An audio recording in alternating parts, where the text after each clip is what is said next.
All right, let's talk about car mirrors. And let's be honest, they're probably the absolute last thing you think about, right up until one gets cracked or knocked off. But what's wild is that they're one of the most critical and surprisingly complex safety features on your entire vehicle. Now, seriously, think about it for a second. You glance at them constantly, maybe hundreds of times on a long drive. They're so built into how we drive that we totally take them for granted. We just forget how much we're relying on them every single second. And that's really the key here. Your mirrors aren't just there to check for cars behind you. You got to think of them as a technological extension of your own body, of your own senses. They're designed to give you that constant 360-degree picture that is physically impossible to get otherwise. So let's dive into why these are so much more than just a piece of reflective glass. Their whole purpose is baked right into the DNA of safe driving, and it's crystal clear they're absolutely non-negotiable. You know what's so cool about this breakdown is you see the real job of a mirror. It's not passive, it's an active safety system. They're there to wipe out those dangerous blind spots, to give you that split-second advantage to react to a hazard. I mean, every single safe lane change you've ever made, you can thank your mirrors for that. And yeah, keeping them in top shape isn't just a good idea, it's actually the law. Okay, so if they're that important, it just makes sense that keeping a crystal clear view through them is mandatory, right? This has nothing to do with how your car looks, it's all about function. So let's get into the essential habits for perfect mirror maintenance. I know this seems super basic, but the little details really matter. You want to use a real glass cleaner and a soft microfiber cloth. Why? Well, because things like car wax or polish, they leave this greasy film that can create a dangerous glare at night. And paper towels? You might not see it at first, but over time, they can create thousands of tiny scratches, leaving a permanent haze on the glass. Fog. It's the absolute enemy of visibility, and it always shows up at the worst time. Now, most modern cars have built-in heaters, which are a lifesaver, but here's a handy trick if you don't: a simple alcohol wipe. Just be super careful. If you get alcohol on your paint, it can cause damage, so wipe it off right away. And here's a little pro tip. A cleaner mirror is actually less likely to fog up to begin with. Okay, so that's the standard advice. But there was one tip in here that was so out there, it sounds like something your grandpa would tell you. It feels like an old folk remedy, but apparently it's the real deal. And it's not just a suggestion, it's confirmed. So, what is this magic trick we're talking about? A potato. I'm not kidding. You cut a raw potato in half, rub the inside part on the mirror, and then buff it off with a soft cloth. The starch leaves this invisible film that literally resists fog. So, hey, maybe keep a potato in the glove box. Who knew?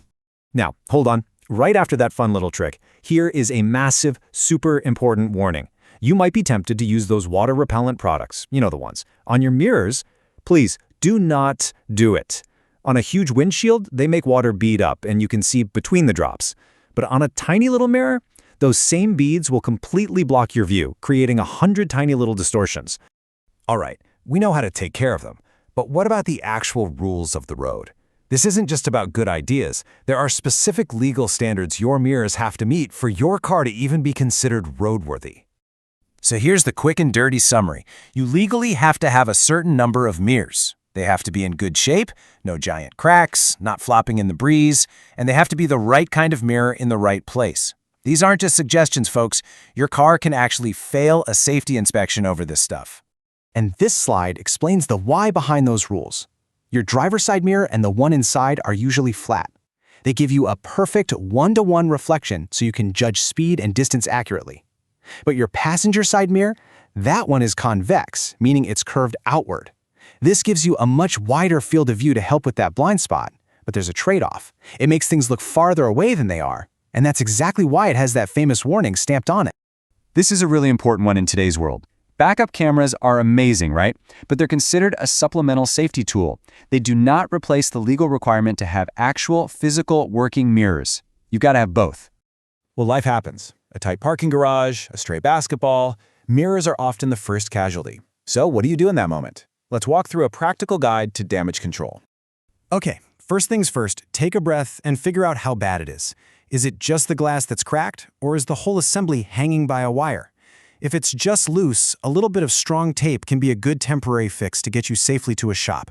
Then you got to make the call. Is this something you can fix yourself, or is it time to call a pro? And this, right here, is the most critical piece of advice of the entire explainer. If your driver's side mirror is smashed or your visibility is seriously compromised in any way, do not try to be a hero. It is just not safe to drive. The risk of getting into an accident is way too high. The smart, safe move is to call for help.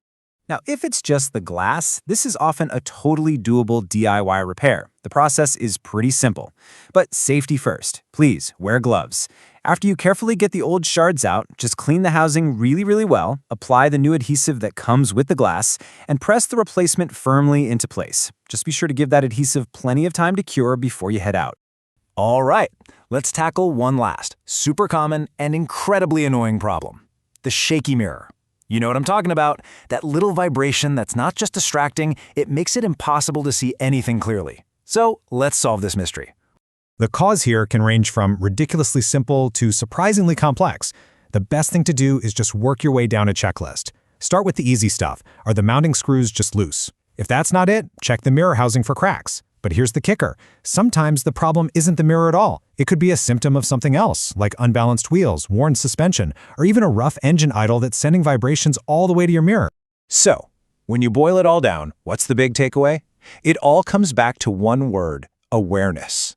From cleaning and defogging to fixing and following the law, every single thing we've talked about is just about making sure you have the clearest, most accurate picture of the world around your car. That's what lets you drive safely, and that's what gives you confidence on the road. And that kind of leaves us with one final thought. We use our mirrors to see what's behind us, what's in our past, literally.